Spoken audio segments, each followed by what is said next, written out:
Hey, what's up, guys? This is Viet, and you're listening to the BBYK podcast. So, I wanted to share something with you guys. I came across something fairly earth-shattering while preparing for this breakdown, and I found the best way to understand this Mayweather-McGregor fight is to examine it alongside the hit Nintendo franchise, Punch-Out! Now, Punch-Out! The arcade game debuted in 1983. A technical marvel at the time, it featured two screens with the fighter information on the top screen and the gameplay itself on the bottom screen. When it was brought to the home console, they licensed Mike Tyson to be in the game, but strangely enough, they opted not to use him as a playable character, but rather had him be the boss of the game. Now, the point of the game was to play as this underdog that had incredible will and self-belief and have him beat all sorts of racial caricatures on his way to the big money fight against the undefeated champion. The protagonist's name was Little Mac. Conor McGregor goes by the nickname Mystic Mac. His opponent, Floyd Mayweather, is also undefeated. Conor McGregor recently brought in Pauli Malignaggi to spar with him in preparation for Floyd. He beat Pauli and sent him on a media spree trying to convince anyone that would listen to him that it was not a knockdown. When Punch-Out! Was re-released on the Wii in 2009, Nintendo sent Pauli Malignaggi on a media spree portraying Little Mac in the commercials. Illuminati confirmed.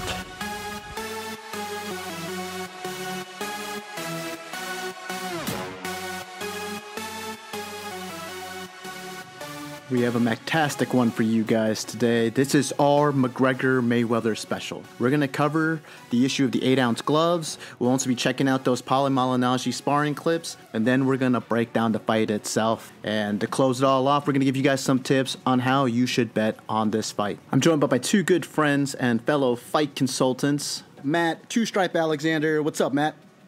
What's what? Matt Two-Stripe in the house.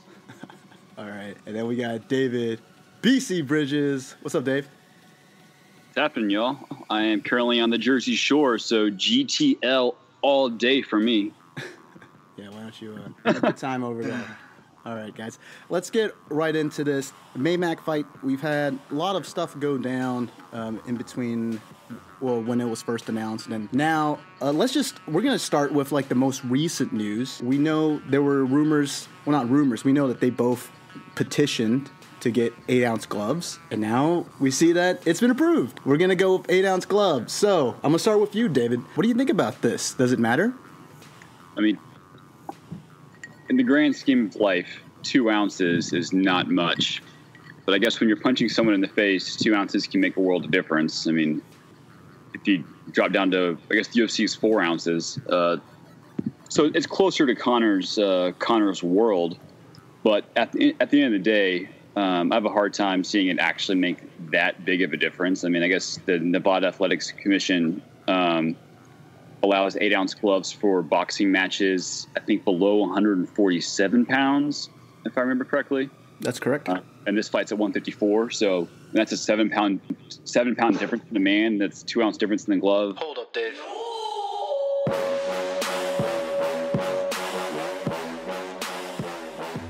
I mean, at the end of the day, it doesn't sound like it's that big of a deal, but who knows? It might have not that Conor needs confidence boost, but, you know, it might have that. So, I mean, here's another question. What's the point of the Athletic Commission again?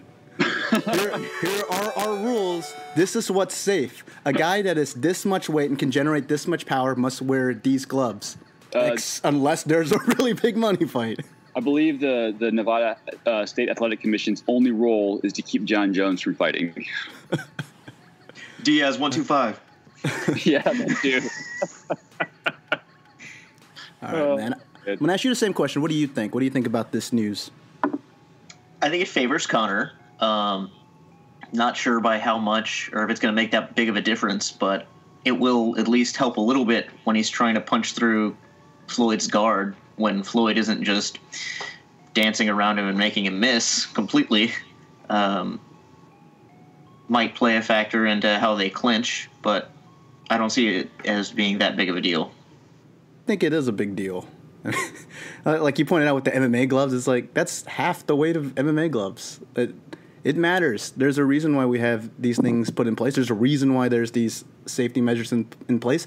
I just think it's just kind of like BS how we have like these rules and then you have like the fighters petition. It's just completely. It's like whatever. And you had the Association of Ringside Physicians. They actually wrote to them. They're like, this is a bad idea. I mean, we studied this, and this is why, like, they had inconclusive studies because not a lot of people want to put too much money, I guess, into the study of brain health as it relates to combat sports. And I guess that's the excuse here. They're saying, like, oh, we can use this as an opportunity to study it. But, okay, sure, that's fine. Most expensive guinea pigs in the history ever. Yeah.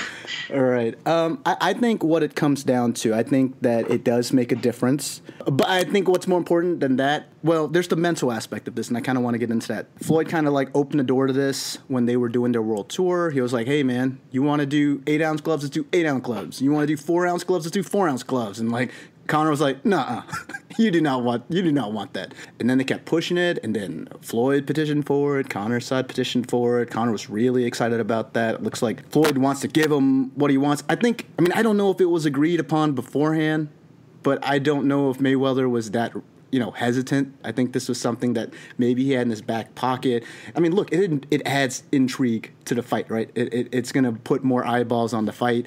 He gets to say, hey, look, this is a real fight. You're talking about how Conor's at a disadvantage having to come over my sport. Well, I'm giving him stuff.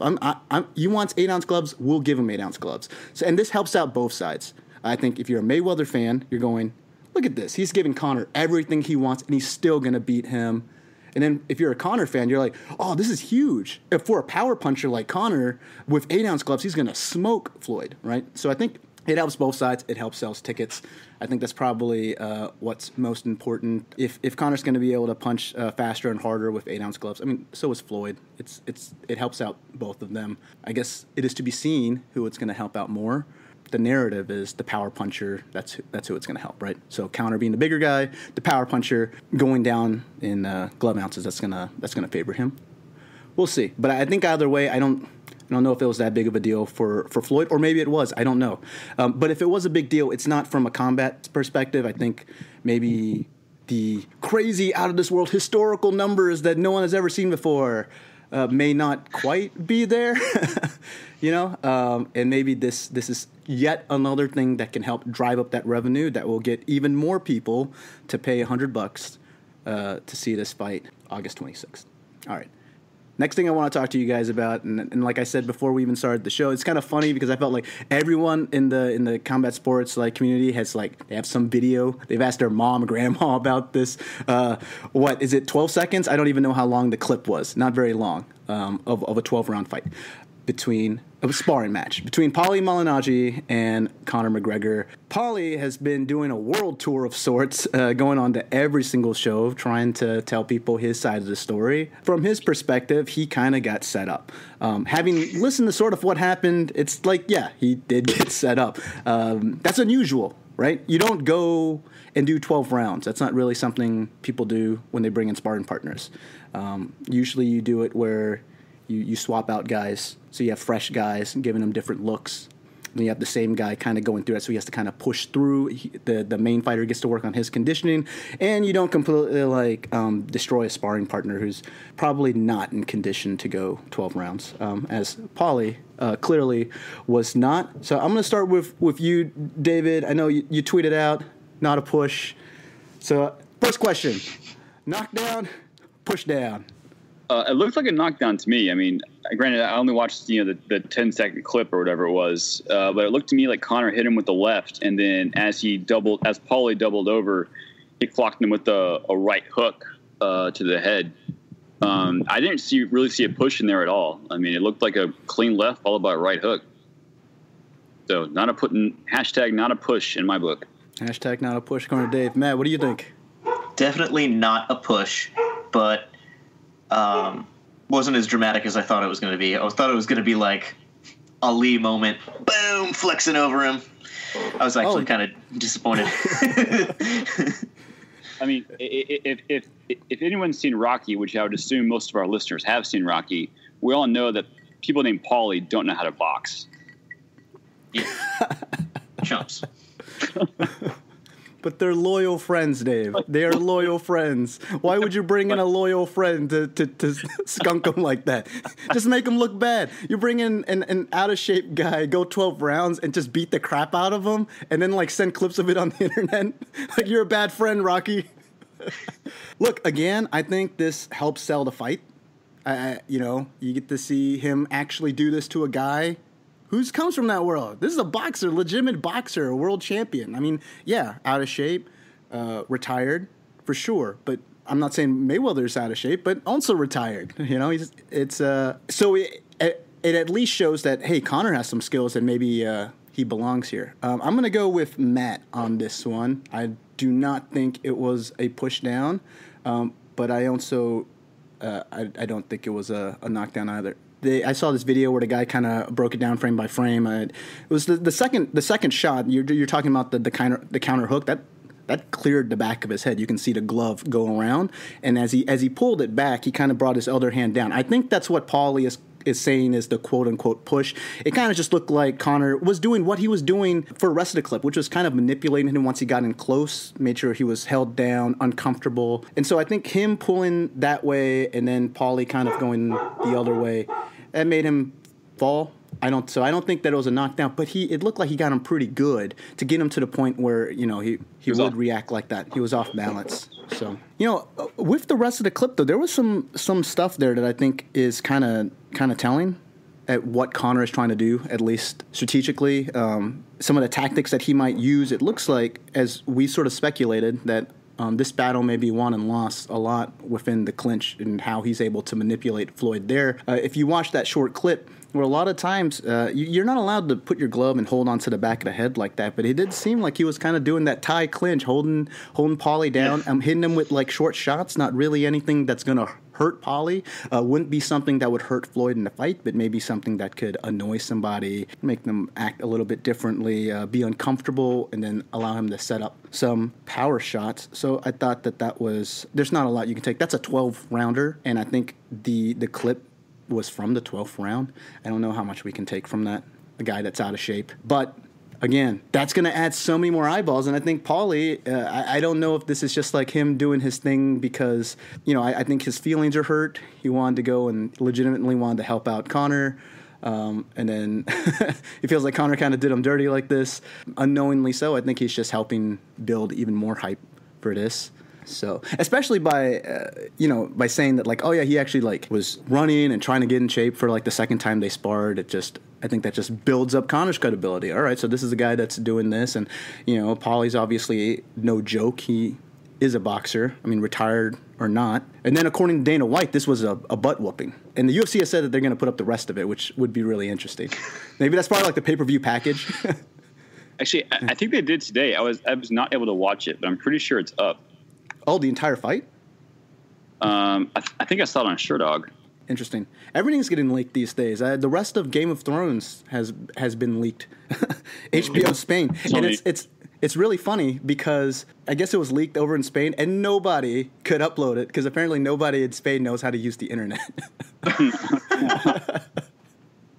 So I guess someone eventually was able to do it. So it's flown out there, guys. Beware. The night is dark and full of spoilers. So there's also an awesome YouTube video about kissing the girl. Yeah, who made that? That was really good. That was I don't know, man. So good. I felt like it was kind of corny.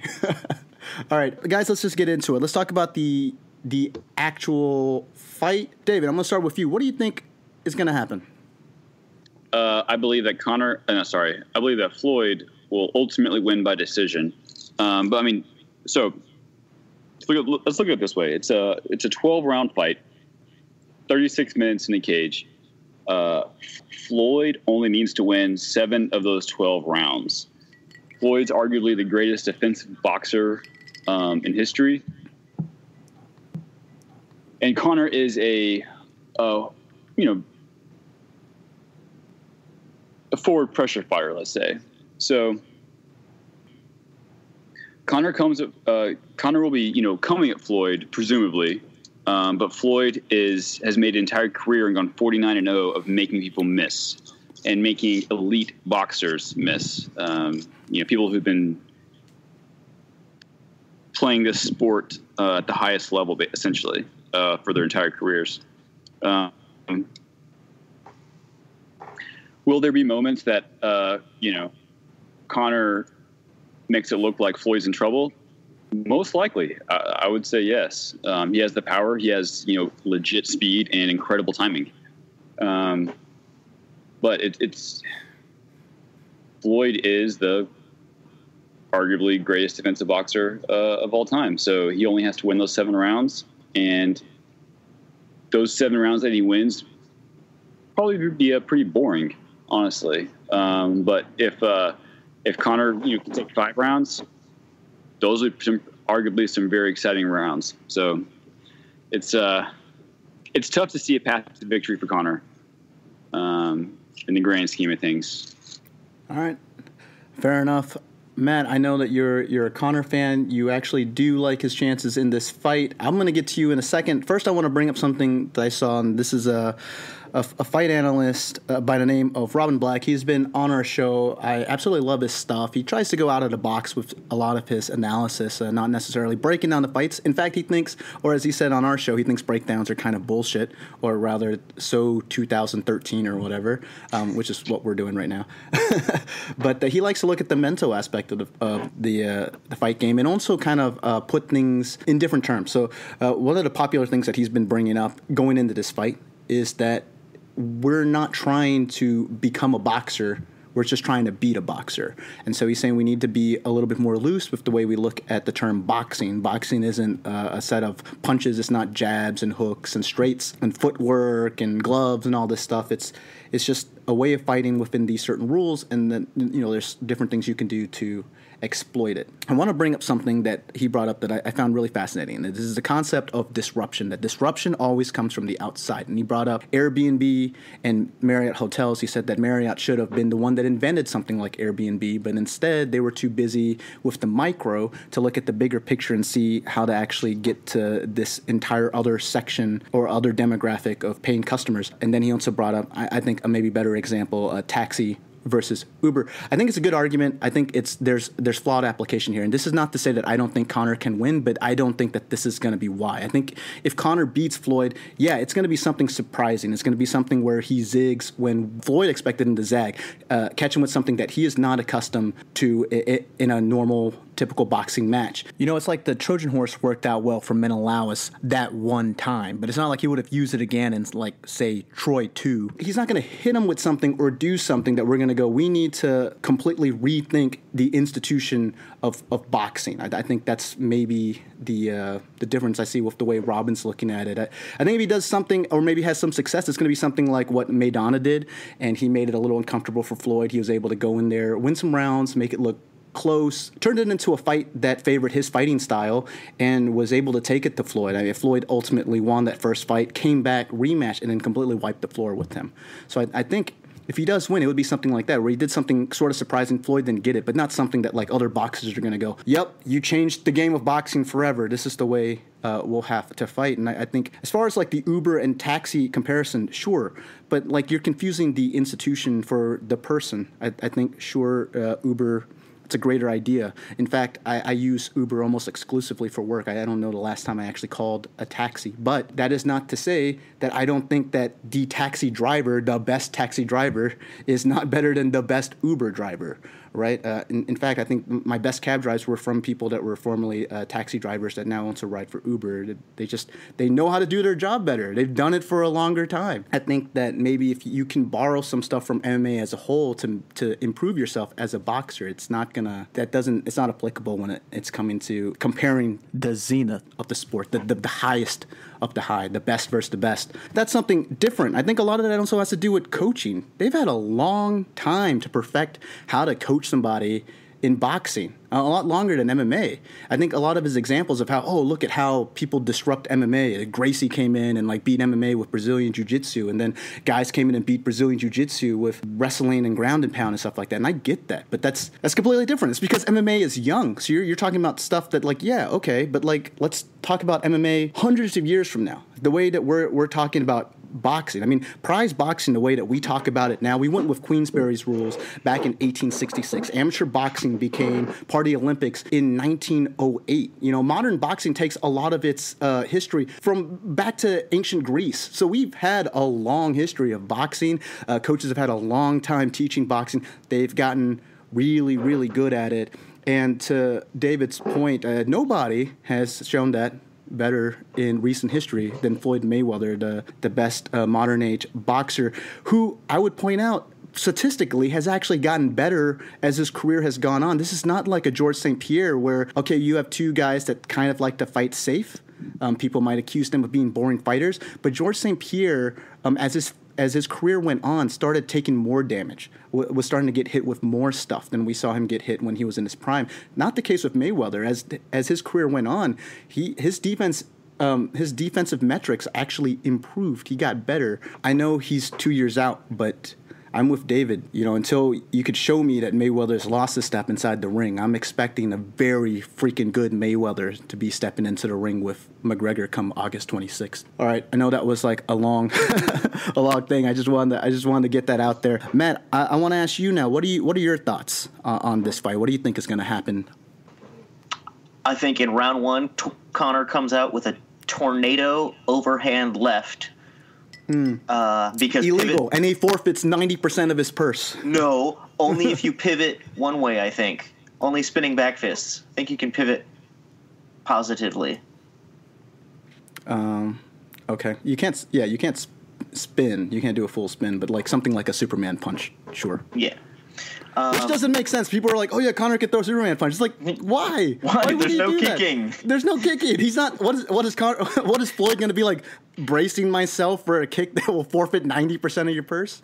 Maybe that's what Conor wants to do. Or he could fake like he's going to do it, and then the mental read will be different. Because I did watch one of the Robin Black marathon things that was like 28 years long, but one of them was talking about reaction arcs and behaviorism and getting to bypass your brain and to be able to react to things, and a lot of that is pattern based and comes with time. And it reminds me a lot of, say, I don't know how you can compare them across sports. Let's say Peyton Manning. A lot of people have been able to trick Peyton Manning by giving him a defensive look that looks like something that he recognizes, immediately goes to something, and it's like, oh, they undercut the slant on the outside, just like they did in the Super Bowl, because they're like, this is what he sees, and he immediately goes to it. So they like messed up his pattern recognition. Something similar could happen with Floyd, but there's just not as many differences. There's not as much pattern and different things to break.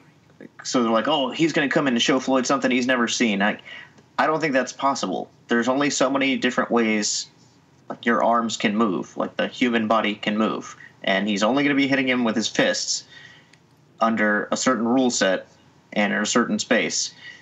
And I do agree that Conor is going to have to take a page from earlier in Maidana and make it a messy fight. But I also think that Floyd is kind of underrated in the clinch, and also is a hell of a lot more versed in the little tricks in order to get a few shots in out of a clinch in boxing than McGregor is. So basically, Conor is going to have to knock him out. He sure as hell is not going to win 7 rounds. But there is a pretty good bet there. It's like Dumbo Brendan Shaw was talking like, oh, I put $4,000 on Conor winning at least 1 round. You're like, of course he's going to win 1 round. Like, it would be very difficult for him not to do that. Even if he looks really bad doing it, he's still really going to win. So maybe Brendan Shaw was right about something, but I doubt it. And Conor's going to have to win by knockout. He's going to punch through the defense and tire himself out, but I don't think he's going to gas entirely. I think Conor will be okay, and I also think Floyd will be okay. I don't think either of them will gas too badly through the 12 rounds. I mean, it is definitely a different type of cardio. I think Conor is going to be just fine. Let's just set the stage for our listeners real quick at just how good Floyd is. I just want to bring up a couple statistics. Floyd is a plus 30% in punches landed over his entire career. That is the best in history. The next best among active fighters is Andre Ward at plus 15, which is like half of that. He lands 47% of his power shots. He has a 41% connection rate with his jab, which he uses to set up all of his other punches. He gets hit less than 16% on all punches thrown by all of his opponents. It's just incredible how good his defense is.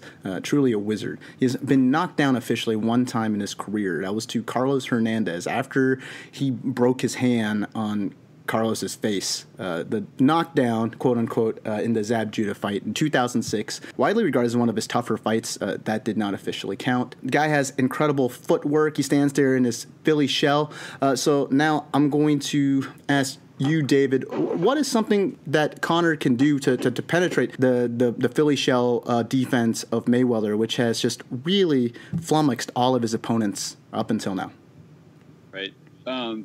I think Matt brought this up, but honestly, Conor's best shot, I believe, is probably there in the clinch. And I know that doesn't quite answer your question because it's not like Floyd will be in the Philly shell there in the clinch, but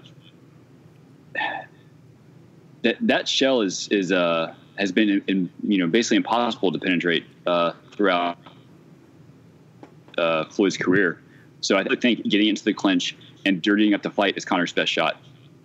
Outside of that, I have a hard time seeing him land an actual clean shot on Mayweather. You got anything else to add to that, Matt, in terms of what Conor can do to sort of neutralize a bit of defense and the shoulder rolls?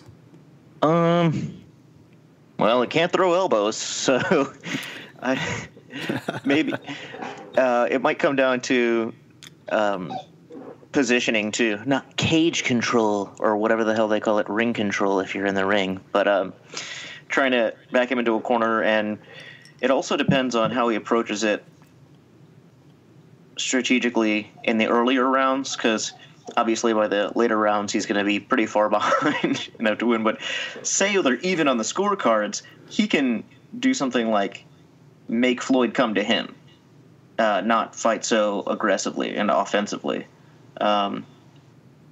Not sure how that will help him, because pretty sure Floyd is just going to dart in, jab him, get out with the Philly shell, and not get hit. But it takes two to tango, I guess, is what I'm saying. And Conor wants to be the girl with the rose in his teeth. Yeah. Visual, Matt.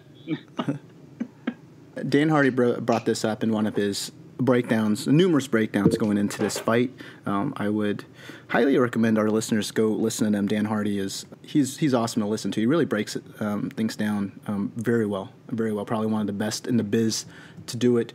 He will be helping with the broadcast team, at least over in Britain for the fight, so that's really awesome. He pointed out that, Conor's probably not going to go into like a traditional boxing stance. He's going to have that long stance that he has, that he fights with in MMA, and so he's still going to have this distance that he creates that is really hard to deal with in MMA. It's going to be just as hard to deal with in boxing, because he gives this illusion that there's like all of this space, but yet he can cover it extremely fast. And also at times he'll lean into it, kind of play on his chin, which sometimes can lead him to some trouble. But it also doesn't force his opponents, but it entices them to try to get at him, because they feel like he's close, and then he can pull counter. Obviously, Mayweather, it seems like he's extremely good at that, getting in there with his Philly shell and then making it look like you can hit him at an angle and then pull counter, boom, get you. And this is the other thing I want to point out. Yeah, okay, Floyd doesn't have, oh my goodness, strength or power, right? He obviously has something, because oftentimes we see his opponents, either they get him and they try to go in and he's able to like snap him with something, and they're not just going in there and like swinging wildly or like trying to bully him. Why is that? That's because they're getting hurt. We had this narrative like, oh yeah, he dances around, he runs away from fighters, but he's obviously also hitting them hard enough to make them not just completely abandon their game plan and go reckless and go in for the kill. And so that's something that I think Conor will have to be mindful of, and I think Matt's right. As the rounds go up, and if Conor's falling behind, he may become increasingly desperate, maybe try to do something else to really get in there. But I think those two things, he's got to not always be chasing Floyd. There's a difference between chasing him to try to attack and then just being aggressive and putting on the pressure and closing that distance to get in there. Floyd, in many ways, he's very linear when it comes to just like fighting within the ring, and then it's once he feels he plays off the ropes. That's when he really starts angling out, or he kind of plays around with you a little bit, and then whenever he feels like he can angle out, he moves, and that's going to be very interesting. I'll bring up two things. One, I think that Conor can actually use sort of what Mayweather will think is his game plan against him. He's going to game plan for that power left straight, right? And I think that Conor can set that up because the way that Floyd is going to fight in that Philly shell stance, he's going to move right when Conor throws that straight, and then also parry with that hand, right? If Conor uses that left straight as a decoy and throws it there and lets Floyd really commit to that, then he can maybe get in a counter right hook right there as Floyd's moving, as Floyd is up against the ropes. Another thing that might pose some problems for Floyd, and not so much posing problems because I don't think that he could make. He won't be making the wrong move here. It's more that Conor can capitalize in situations, and this is kind of what makes him such a great mixed martial artist. He can capitalize in situations where you normally can't capitalize, and this is kind of goes back to him really favoring that left hand. And so that if you know that, if you're going off one way, he can corral you. So like you go left, you want to corral left, boom, hit him with that. They go right, you want to corral right, boom, hit him with that. We have seen Conor actually hit a guy that's going the opposite way. He's not corralling him. He's not actually stepping in front of him like most boxers would to try to cut off that angle and attack.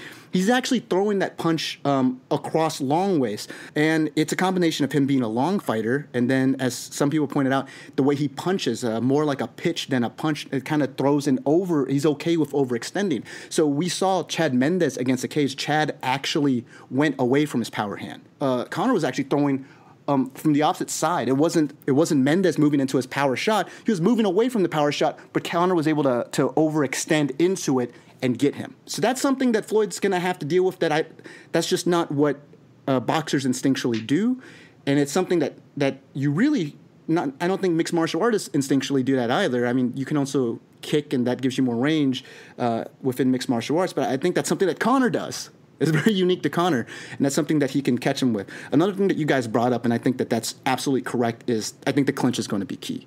We saw that in just the short clips, but I think that that's really when he can kind of make it messy, really blur the lines of what's legal and illegal, make the ref, put the onus on the ref to constantly break them up. And I also think like that works both ways, where if Floyd can clinch up with him, I mean, so can Conor, right? So that if Conor gets tired or whatever, he can kind of put his body on him. I think that Floyd's going to find out really quick that Conor is a very strong guy, especially at 154. I think he'll have the strength advantage, and the best time to really kind of utilize that is manipulating the body within the clinch. I think Conor's really good in these areas, and he's trained to do it. He's trained to manipulate the body. He's trained to battle in these small spaces. You can't use your elbows or something like that here, but short shots, throwing things that normal boxers wouldn't throw in those areas. I think that is something that we have to look for. Like I said earlier, if you watch the Pauli clips, you can see Conor was almost corralling his head with his glove, like a traditional Thai clinch, and then throwing those short shots, not for power, just to make it uncomfortable. This is what he's going to have to do with Floyd. Just put him in awkward positions all night, just waiting for that time when he can just. And I think he's going to throw that power shot. We're going to see that power shot be thrown and missed a lot. And so that's going to be kind of like the thing. Mess with him, maybe move a way that he's not used to moving, but he has to do it because he has to counter sort of the weird stuff you're doing, and then boom, hope that you can land something. And, that's going to be Conor for a good bit of the fight, I think. I'm not sure. Yeah. Hey, Margaret, you could be on. I'm not sure how much of that he's going to employ against a guy as high-leveled as Mayweather. I think that the onus will be on him to do his darndest to do that, to get in there, to push him around. He's very strong. He can move him around a bit. There are some tricks that he can do. He could look at someone like a Lomachenko, who is probably my favorite current fighter out there right now.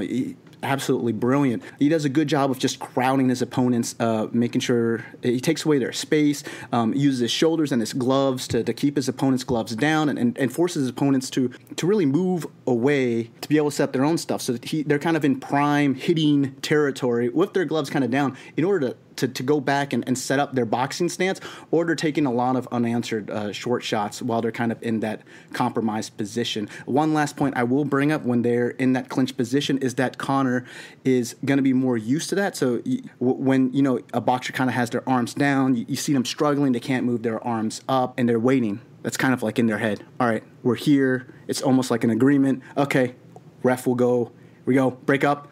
Then we'll start again, reset. And Conor is very good there. He's going to be able to rip his arms out if Floyd's going to try to corral him, right? And still get in some shots. That's going to be something that I know for a fact Floyd hasn't dealt with before in his career. So that's going to be something that Conor will have to do. Now, another thing I think maybe won't play a factor. I'm going to throw this to David. How much of a factor do you think the bolo punch is going to be in this fight? The bolo punch?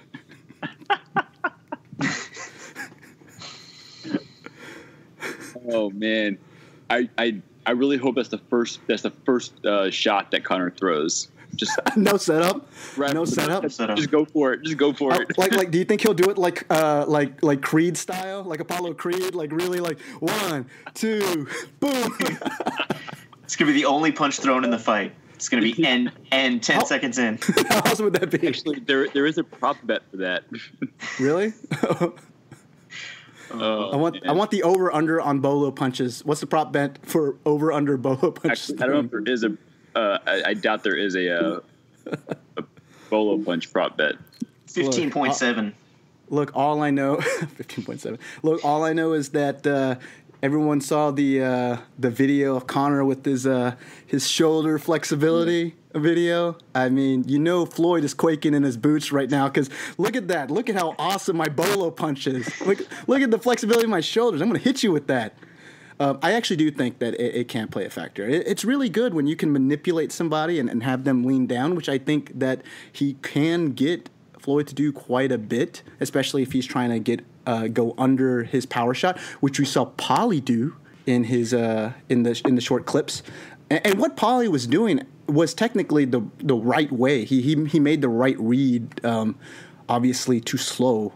I actually thought that was like the best shot, and also credit to Paulie. He didn't like completely collapse, but he ate one like really good straight shot by Conor.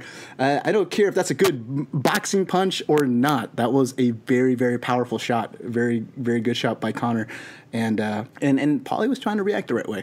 He just couldn't get out of the way. So you get the guy's head down, and then boom, use that shoulder flexibility, get that bolo punch in there. I think that it can play a factor. I really do. I think you'll see Conor use it a few times. So, all right.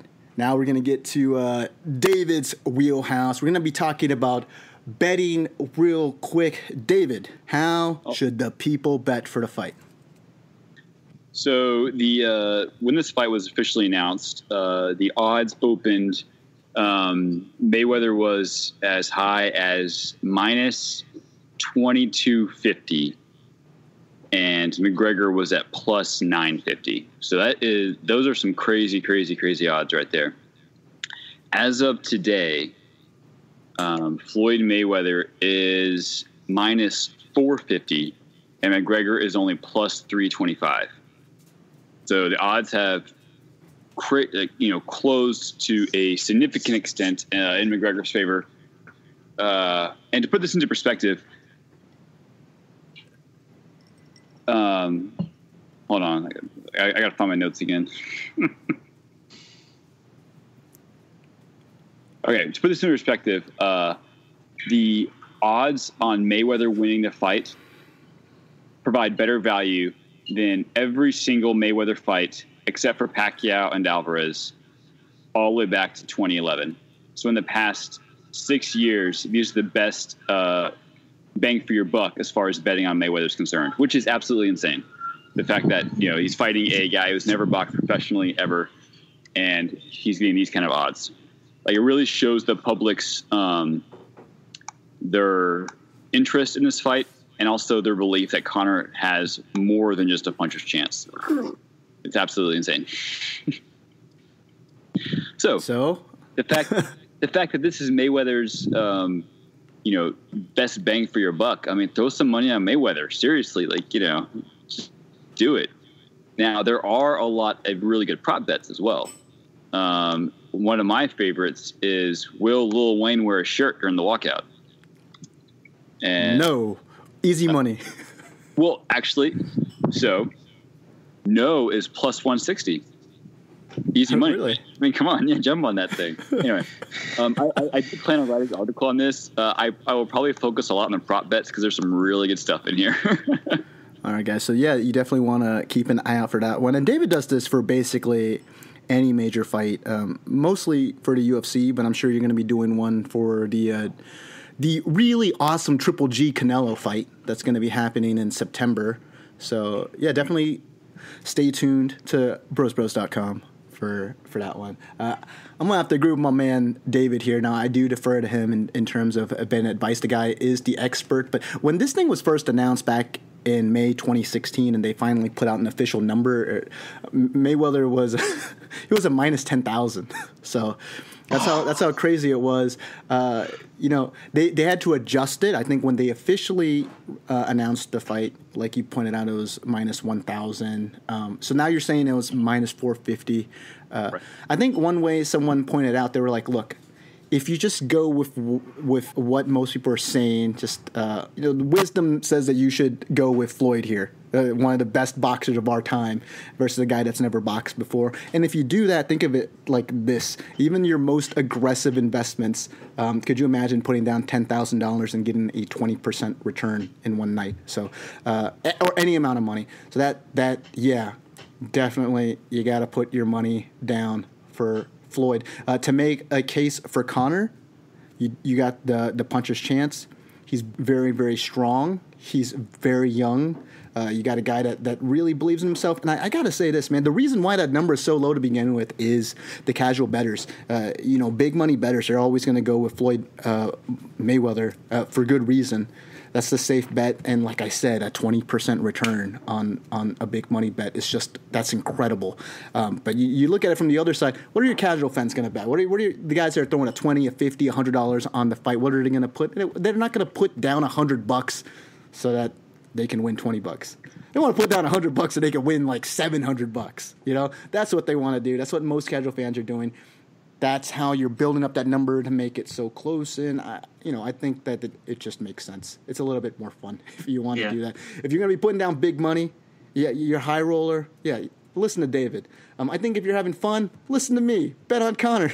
You get to go in there, and if he shocks the world, make a little money, man. How good are you going to feel? You put down like 50, you're like, yeah, $7. This is actually, you bring up a good point on the casual fan. So I'm actually, I mentioned earlier, I'm here on the Jersey Shore this week on vacation, and walk around on the boardwalk the past few days. A bunch of T-shirt shops and everything. They always have like random stuff hanging out there, like really, cheap knockoff whatever stuff. They have Conor McGregor T-shirts and sweatshirts hanging up in basically every single T-shirt and shop on the boardwalk. No Floyd stuff, but there is a Conor McGregor something everywhere, and I have never seen any mixed martial art fighter in these shops on the boardwalk.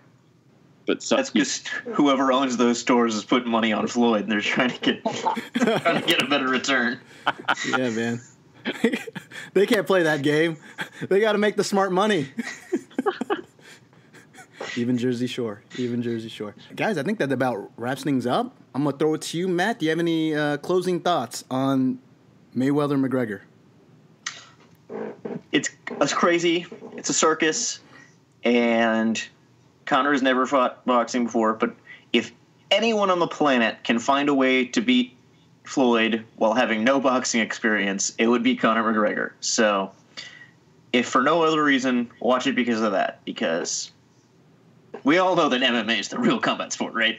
Right, guys? Yes, of course. I'm going to ask you to call it officially, on the record. Who wins? Floyd by decision. Okay.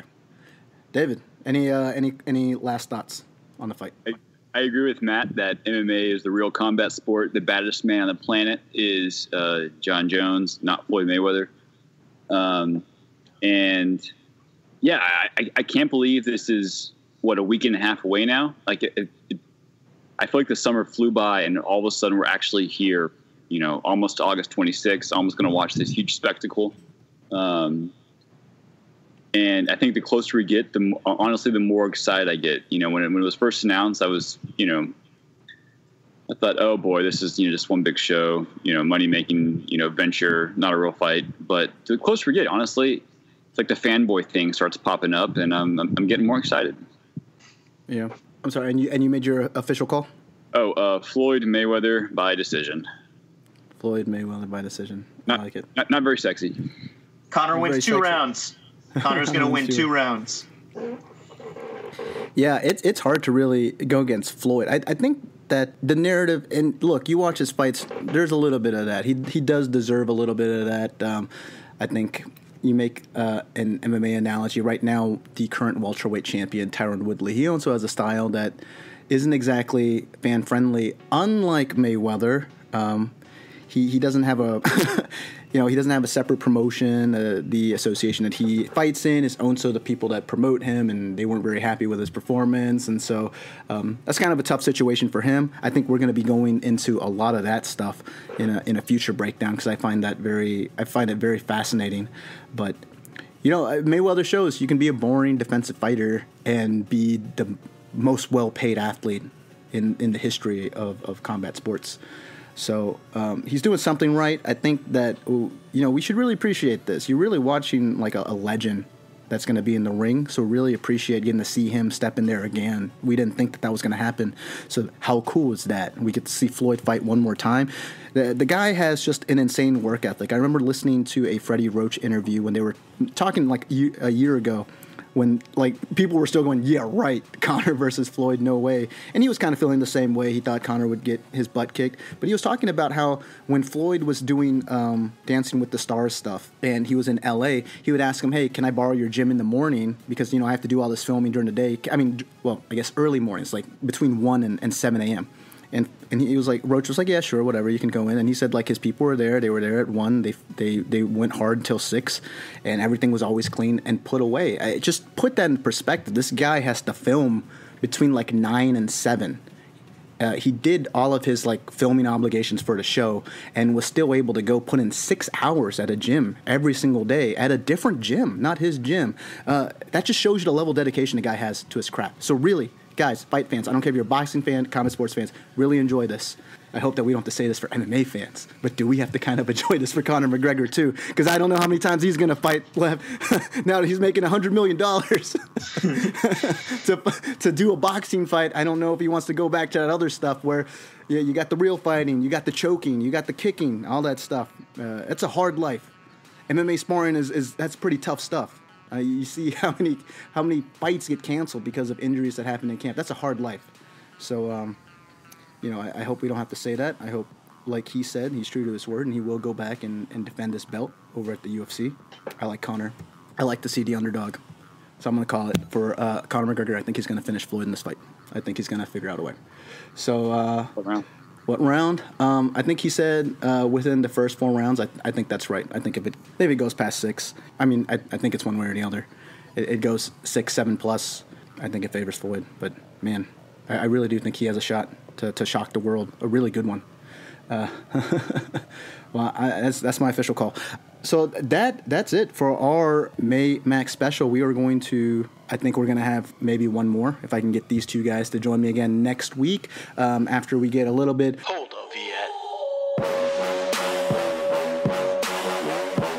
A little bit closer to the fight, we get some of the press conferences to talk about, maybe the weigh-ins, all of that fun stuff. So for all your best coverage, really, the best coverage on Maymac, you want to keep it here at brosbros.com. I also want to give a shout-out to Matt. You got to really, guys, these rallying the cages, man. I just listened to the last one he sent me. Just pure fire. I'm going to be getting it to you guys sometime this week, so you guys are going to want to be tuned in for that one.